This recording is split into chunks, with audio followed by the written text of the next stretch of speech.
Welcome to another one of my videos. You can help support this channel by subscribing and liking, and by grabbing one of my free ebooks. Today I'm promoting Shades of Grey, an apocalyptic science fiction series. Read the first 2 ebooks for free.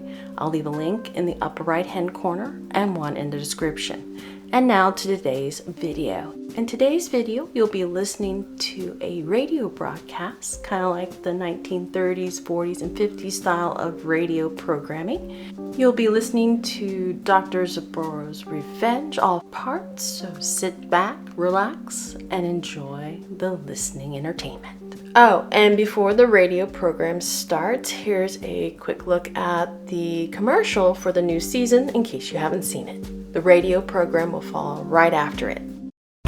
My subjects, it is I, Dr. Zorb.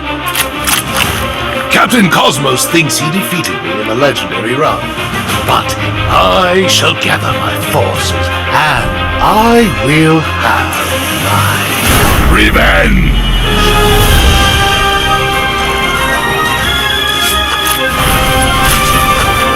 Greetings, Earthling. I am Zurzo of the Zebulon Empire.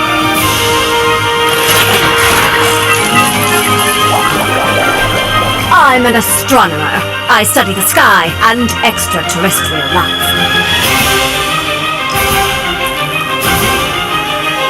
Dr. Zorbo's wicked schemes are even further on the path to villainous victory. Find out more in Zorbo's Revenge.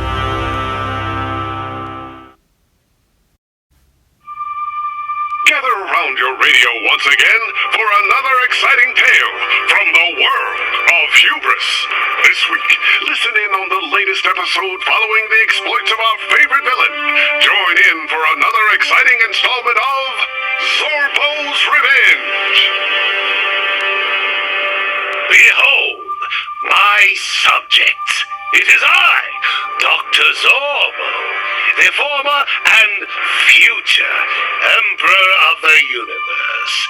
Captain Cosmos thinks he defeated me in the legendary run, but his cheating ways will not go unpunished.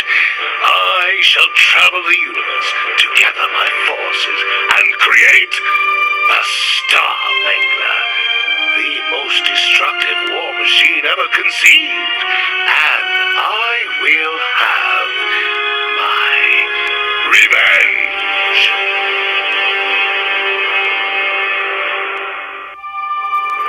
Tonight, in Chapter 1 of Zorbo's Revenge, we find ourselves within the cold metallic walls of Planet Spibulor's military headquarters. It is here, bent over a shiny titanium map of the neighboring galaxy, that the distinguished General Confusion plans his next invasion. The glory, the gunfire, the screams of helpless civilians under my command. Another planet will soon fall to the steely might of Spibulor. Now, if only I could make sense of this map. Little does our alloyed overlord know that the nefarious Dr. Zorbo has infiltrated the facility and is making his way closer as we speak. Blast this cramped air vent. I've inhaled enough Lervovium dust to power my spaceship for a century. But I should reach General Confusion's personal chambers soon enough. Curses! This is a map of my own galaxy! No wonder I can't find the invasion target! Did I hear something? It must have been the caffeine synthesizer. General, I'm trying to make a dramatic entrance here. An unexpected visitor! Could it be? The Emperor who battled in a magnificent race across the galaxy, who stood up to the repugnant morals of that astronaut and his monkey. You must be the one and only Captain Cosmos! Yes, Your Honor, to me... Wait, what? You've got us backwards. I'm Dr. Zorbo. Is that so? I can't quite see you. Let me raise my optical visor. Watch where you're shooting. We are on the same side. At least I think we are. My apologies. That was my optical disintegrating beam. I really need to get those buttons moved further apart. Yes. Well, as I was saying, I am the former and future Emperor of the Universe, the glorious Dr. Zorbo. And I have heard tell of your authoritarian pursuits, General. You shall be honored to serve me in a quest to take back my rightful claim on the universe. Excellent! My recruitment drive has really come to a standstill recently, Dr. Zirconium. To have you come and volunteer to command an army in honor of Spibulor, it brings oil to my ducts. Oh, that is disgusting. Now, how did you even come to that misunderstanding, General? After all, your martial prowess is truly admirable, but your deductive reasoning skills, poor.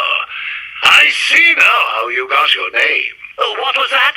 We must band together and build a giant death machine to take down Jingles the Moon Mongoose? Now that is a directive I can agree with, Doctor. Let's get started immediately. How did you... I didn't even... oh, never mind. We'll sort this out later.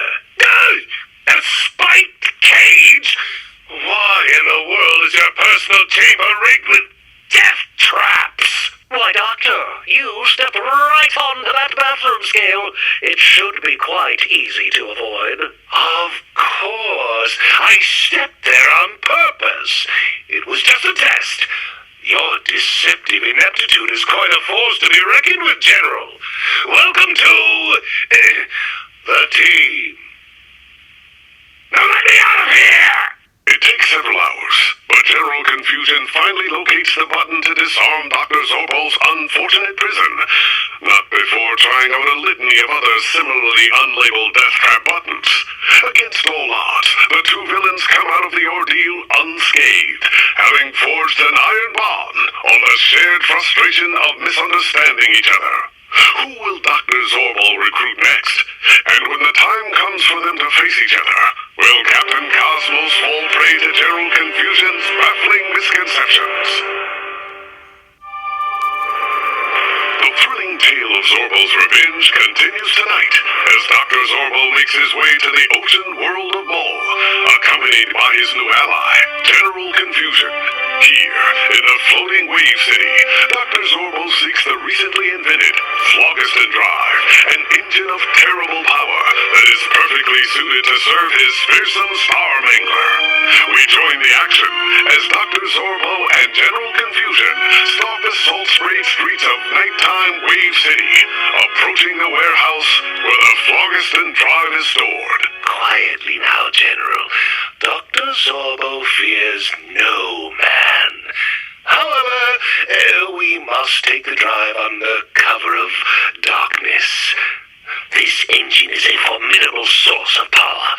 With it at the heart of my Star Mangler, no authority in the galaxy will be able to stop me in my quest to destroy Captain Cosmos.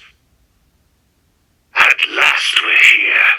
We shall use the repulsor bells to lift ourselves unseen to the roof, Confusion! Ha! This warehouse door is no match for the metallic might of General Confusion. A bold entrance, exactly as planned. Your fearsomeness is matched only by your foolishness, General. Let us act with haste before your blundering attracts unwanted attention. Inside the darkened space of the warehouse, Dr. Zorbo seeks out the crate where the Phlogiston Drive is stored, only to find that someone else has gotten there first. Get a move on, boys! That high-tech whatchamacallit is gonna make me the richest octopus this side of the galactic center. Boss, I don't know how we're gonna get this thing out of here. Ain't none of us strong enough to lift it. Use some of those anti-grav dollies over there, you morons! Any other of you sea cucumbers got any dumb questions? I got 8 arms and a saw for every one of them, so think real careful like before you ask. I crawled out of the sea and built a criminal empire the likes of which this planet has never seen, and I still gotta put up with these palookas. Dr. Zorbo, that squid is stealing the engine we came to steal. Are we stealing from them, or are they stealing from us? What's that? Somebody call me a squid? I cannot imagine why I brought you on a stealth mission, General. Agreed, Dr. Zorbo! A job like this requires daring and a full frontal assault, exactly as we discussed. Whoever you are back there, you better get ready to sleep with the fishes. I got a whole chopper squad here to fill you full of holes. Get 'em, boys! Dr. Zorbo and General Confusion hide behind a wall of crates as the octopoid monster's weapons rain screaming energy blasts in their direction. Pinned down by the hapless minions of a backwater gangster, this insult shall not go unavenged. These hooligans will flee without their leader. Cut off the head of the snake, and the body will die. Snake, where? It was a metaphor, you simpleton! Swiftly now, General! Use your optical beam disintegrator and destroy this monster mollusk! Nothing could be simpler for the steely warlord of Spibula! General Confusion's optical disintegrator lances skyward in a brilliant blast of energy. A girder from the structure above crashes to the ground, landing upon the advancing gunman. That's exactly the opposite of what I meant, buffoon! However, I cannot fault the results. So now, to face this eight-legged strong armor! Dr. Zorbo and General Confusion emerge from their hiding place, squaring off against the furious Octosaw. So, you're the creeps trying to muscle in on my legitimate theft. A tin man and a bubble-brained clown. Well, that might be a fancy weapon you got, but I ain't met a goon yet who can face down the furious blades of Octosaw. I'm gonna cut you both down to chum! Circle behind him, Confusion. He may have 8 arms, but he can't look in 2 directions at the same time. A cunning plan, Doctor! No, you idiot! That's the exit! Go, forget it! Octosaw, is it? Look, if profit is your goal, perhaps I have an offer that would interest you. Yeah? It'd have to be pretty good. This here floaty Watson is worth a lot of credits. Why shouldn't I just kill you and take it? Well then, I shall tell you. Imagine the money you could make with the power of the most fearsome evil minds in the galaxy at your side. The breadth of your criminal empire when, with my help, you spread it well beyond this soggy den of misery. Imagine what you could get away with in a galaxy without that do-gooder, Captain Cosmos. I am the once and future Emperor of the Universe, Dr. Zorbo. Give me the Function Drive, and join me in my quest to reclaim my throne, and I shall bring you power and wealth, undreamt of in your little octo-fantasies. Emperor, eh? Sounds like a lot of dough in that racket. Oh, yes. Fathomless riches. All yours, too. If you help me. All right, Zorbo, you got yourself a deal. I need a vacation anyway. But you even think of cutting me out of the payoff, and perish the thought. And so, the evil Dr. Zorbo enlisted the help of the mollusk mob boss of Mo, gaining yet another villainous ally in his quest to defeat Captain Cosmos once and for all. The Star Mangler moves ever closer to completion as Dr. Zorbo installs its new phlogiston drive. With the tentacle terror of Octosaw at his side and General Confusion's confusion corrected, what malevolent master of mayhem will Dr. Zorbo seek out next? Tonight, in Chapter 3 of Zorbo's Revenge, we travel to the far-flung reaches of space and the dual worlds of Y. A curiosity in planetary formation, the dual worlds of Y formed in tandem and share a single orbit. Travel between the 2 worlds began early in their culture development, and the war between them ravaged both sides for generations before they enacted the policy for greater unity. At birth, all YENs are biologically joined with a counterpart of the opposing planet, forming a binary culture that ended a contained locally, as the forced conjoined twins live a life of constant bickering. Two such twins are the genius scientists Opus and Obra. Dr. Zorbo is seeking out their dual-core binary fusion processor technology to power the supercomputer of his Star Mangler. The twins have nearly perfected the final prototype, but have reached an impasse with yet another disagreement. That is the 5th time I found a flaw in your work just today. Look here. You wrongfully connected the thermal turbine to the nuclear transistors. Wow, how juvenile. IQ on your world must be lower than I thought.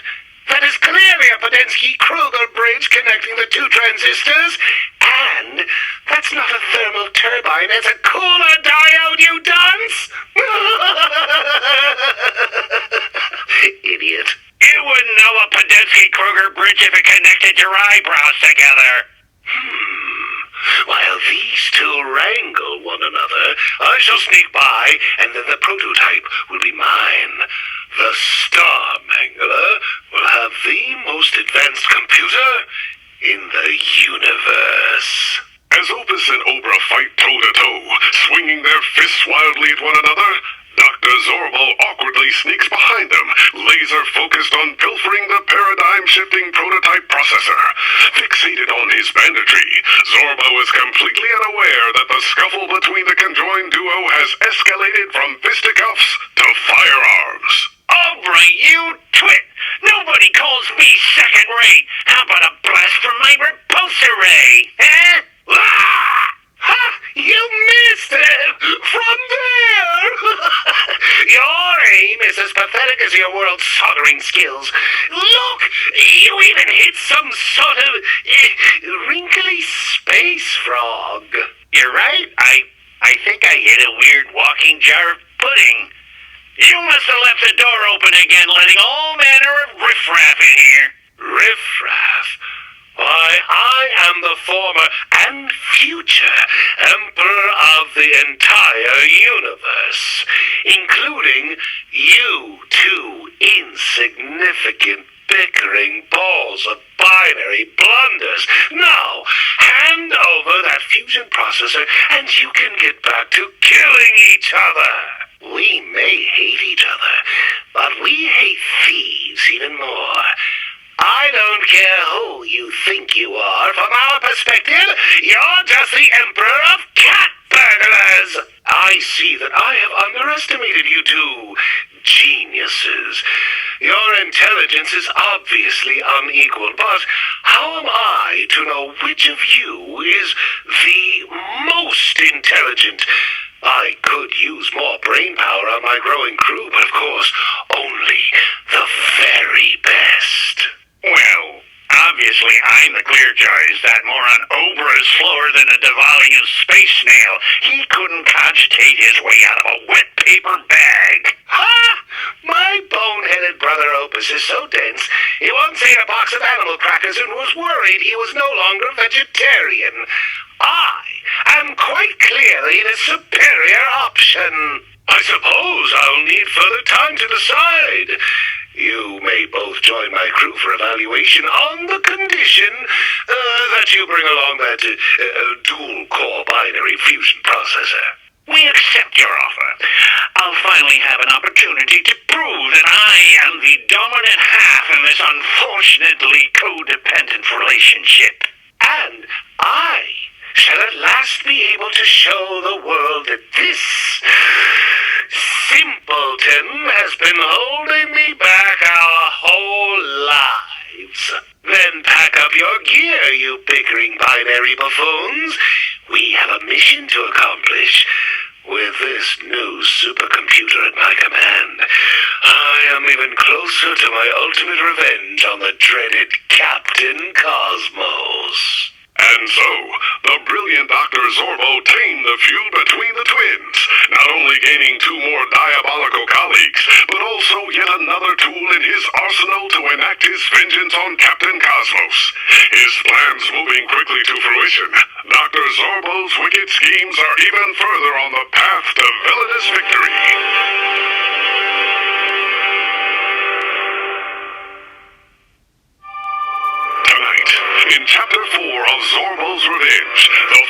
Emperor of the Universe, momentarily excuses himself from the company of his growing team of villains to attend an unexpected event.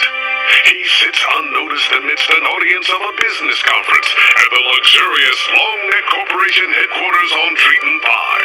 To thunderous applause, a tall, spotted, sophisticated figure emerges atop the stage, the renowned heir to the Long Neck Corporation, Baron von Longneck himself. What a racket. How great could this Baron von Longneck possibly be? Tall men with inherited wealth, they have it so Is that a giraffe? Honored guests, I offer you a warm welcome to the Long Neck Corporation, where dreams are possessed, funded, and advertised into fruitful realities. Today, we are here to talk about a product that will change the face of not just Triton 5, not just the galaxy, but the universe as we know it.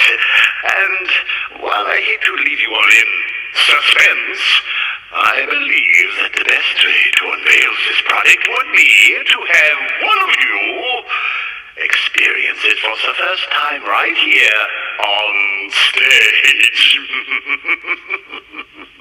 Might I have a volunteer for the audience?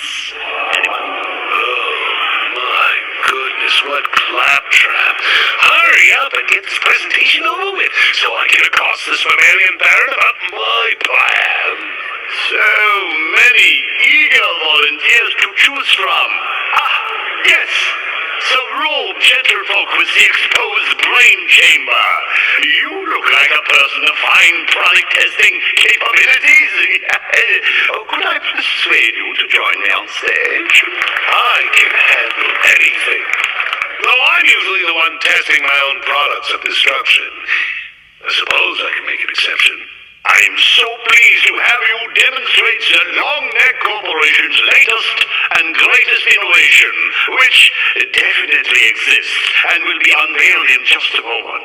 But before we start, your name is... You claim not to recognize me, Baron von Longneck. Thank you for allowing me to introduce myself to the willing subjects of your audience. I am the one, the only, the great... What happened to the lights? The audience. Has the curtain fallen?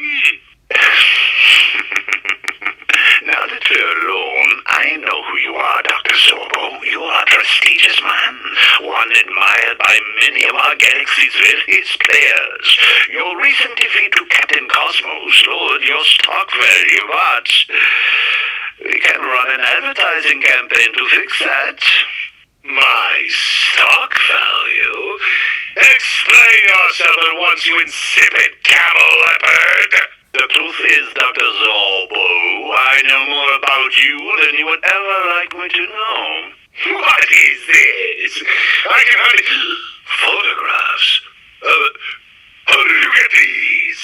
No one can hide the secrets from my agents. They're extremely well paid. Now, Dr. Zorbo, unless you want these photographs of you broadcast across the universe, you will agree to sign a 10-year unpaid contract with us.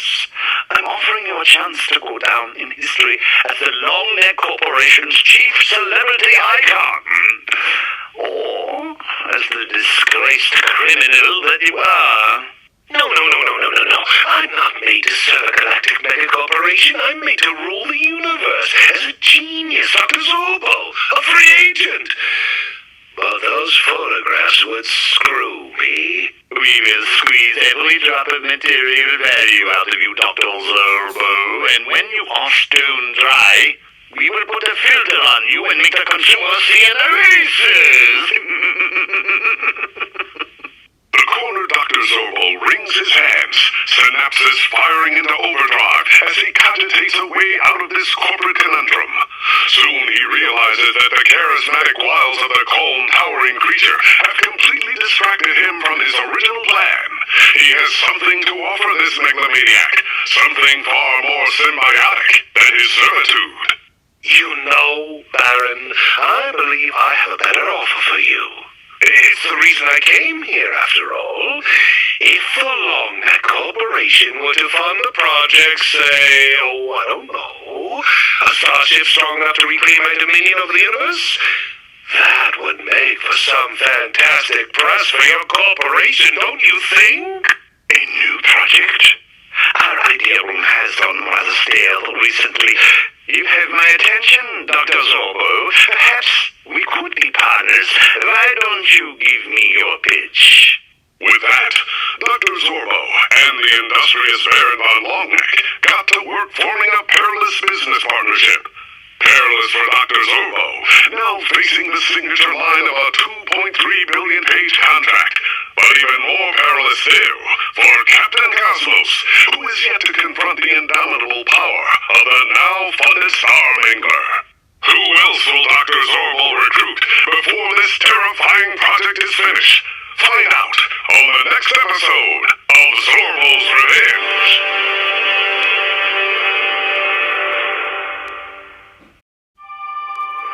Tonight, in Chapter 5 of Zorbo's Revenge, we rejoin the devious Zorbo on the lifeless world of Osteopolis, where he aims to recruit dastardly villains from the ranks of the Immortals. Never did I ever think I would return to this accursed planet. How the mighty have fallen, to come crawling for help back here. What? Who's there? A towering figure emerges from the fog, clad in the suit of an alien cosmonaut. His face, a ghostly visage, a mirage, twisted into the shape of a horrifying skull. Oh, don't recognize me, my nemesis. It has been 30,000 years after all. 30,000 years since you stole my most prized possessions and my life. 30,000? No, it can't be. You're... Indeed. You knew me then as Orcos, Archon of Osteopolis. But those days are long past. Ever since you stole my cups of immortality, your star has risen while mine has flickered and faded. I was ostracized, exiled, and cursed. And look at the result. Now I am Skellscream, the haunted howler, the most fearsome bounty hunter among the undead. Stole? I remember a friendly wager, a battle of wits. My winning that battle, of course, fair and square. Ah, we both know you won on a technicality, but that time is long past, and my rage has since subsided. Despite losing my cuffs, I regained my immortality, albeit in a ghastly, horrific way. I'm more interested in your recent humiliations. The so-called Emperor of the Universe losing a great galactic race to an Earthman and his pet monkey. That sight is worth 1,000 curses. Yes, well, we shall see who's laughing once my army and I blow his pathetic planet to smithereens. By the way, did you say bounty hunter? Yes! The most fearsome among the undead. Why do you ask? Look, this is a little awkward for me, but I am currently seeking assistance.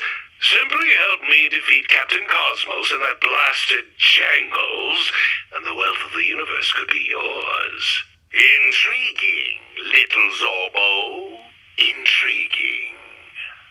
I accept, but I spit on your offer of wealth. I will do this for my own reasons. To succeed where you have failed, and claim victory over a foe that even you cannot vanquish.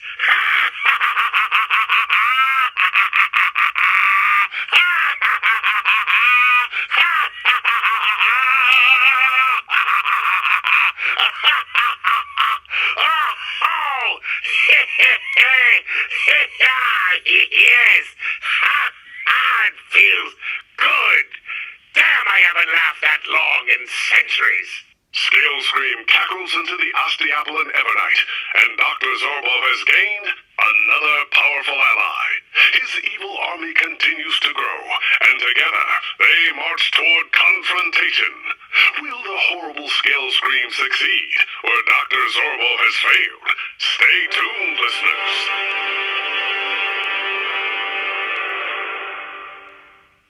Welcome back to Zorbo's Revenge. Tonight, in Chapter 6, Dr. Zorbo finds himself on the technologically advanced planet of Getson Prime, whose inhabitants are so focused on technological advancement that they have no idea what to do with their bounty of scientific developments. We join Zorbo at the planet's annual Galactic Science Fair as he interviews candidates to lead the development of the ultimate superweapon, the Star Mangler. What are these worthless inventions? Do you not understand the importance of my mission? Get out of my sight immediately! Why, I never. Get out, or I shall be forced to call the guards. Thank you for your time. The incompetence on this planet is nauseating. I thought for certain that I would be able to find a capable scientist here, but they're all such hopeless buffoons. Coordinator, cancel the rest of the interviews. I am leaving this wretched planet. Who the... I apologize in advance for debilitating the interview coordinator, but she refused to allow me in. Don't worry, she's not dead, but she won't be waking up any time soon. Now we can speak in private. Dr. Zorbo. Just one more. Humor me a little bit. Who in their right mind would violently barge in here and then expect to gain an audience with me? There's no need to be so uptight, Dr. Zorbo. You're in the company of Ketson Prime's peerless prodigy, Floating Face Farah. I have a proposition for you today that I believe will be mutually beneficial. Floating Face Farah? I've never heard of you. Look, I've seen enough useless inventions today. Guards, remove her from my sight. Unfortunately, the guards won't be coming, Dr. Zorbo. I took the liberty of disabling them in advance to avoid any unnecessary interruptions. Then it seems I must remove you myself. You've made a grave mistake by angering me today, Floating Face Farah. I am the unstoppable Dr. Zorbo. In a fury, Dr. Zorbo throws a mighty punch toward Floating Face Farah. As Zorbo lunges forward, Farah deftly reveals a hidden holster underneath her suit jacket. She draws the weapon with expert precision, firing a seemingly fatal shot directly into Zorbo's chest. Is this the end for Dr. Zorbo? Know that I shall haunt you forever, you pest! Wait a moment. Why am I not dying?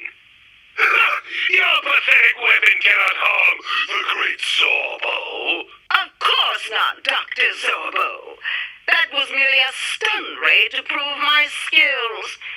Why would I want to kill my future employer? Oh, well, I suppose you've shown some merit.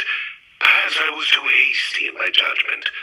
All right, you have my attention. Excellent. I knew we could have a civil discussion. Quite frankly, I grow tired of my home planet. None of my fellow Ketsonians have any grand ambition. They invent useless trinkets without any purpose, immediately neglecting them to discover something new.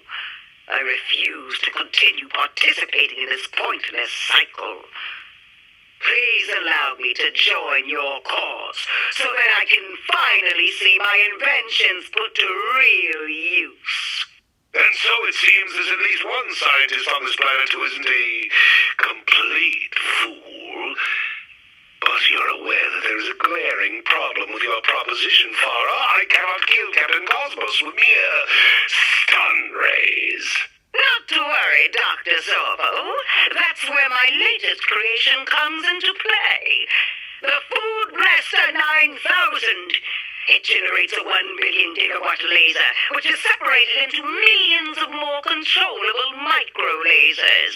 These micro-lasers are then shot at the food thousands of times within a nanosecond. Any meal will be perfectly heated and ready for consumption in under a second. I'm not really following. Are you actually proposing we melt his tongue by superheating his lunch?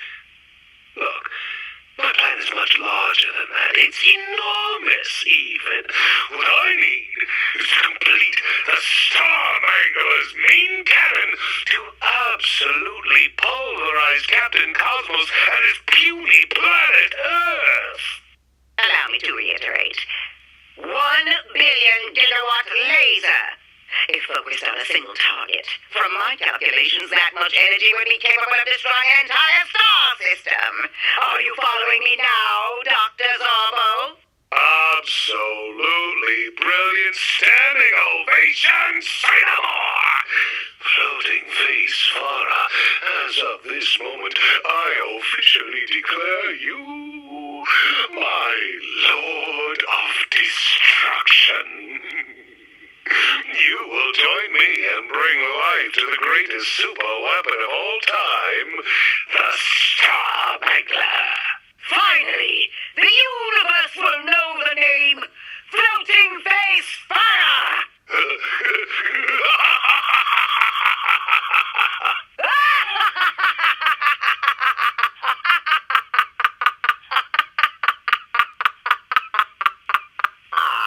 With the Lord of Destruction now in his ranks, Dr. Zorbo moves one step closer to completing construction of the Starmangler.